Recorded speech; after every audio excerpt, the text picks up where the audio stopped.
And now let's learn about z-index property. When boxes on a web page have a combination of different positions, the boxes and therefore their content can overlap with each other, making the content difficult to read or consume. In the example above, the box bottom div ignores the box top div and overlaps it as a user scrolls. The z-index property controls how far back or how far forward an element should appear on the web page when elements overlap. This can be thought of the depth of elements, with deeper elements appearing behind shallower elements.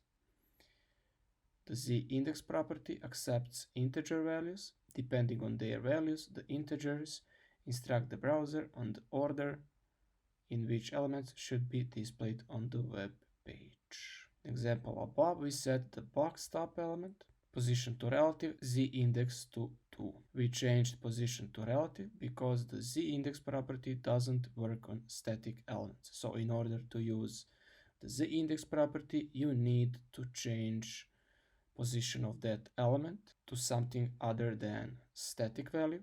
The z-index of 2 moves the box top element forward because it is greater than the box bottom z-index, which is 1.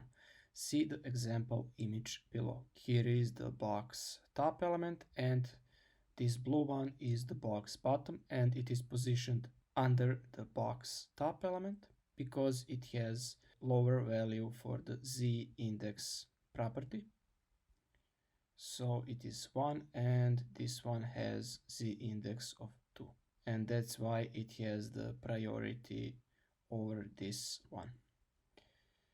In the image above, you can see the top box is moved in front of the bottom box. In style.css, set the z-index of the header to 10. Okay, now let's set the z-index property to 10.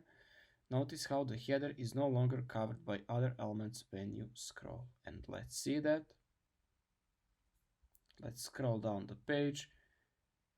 And now the header element has the priority on all other elements on the page.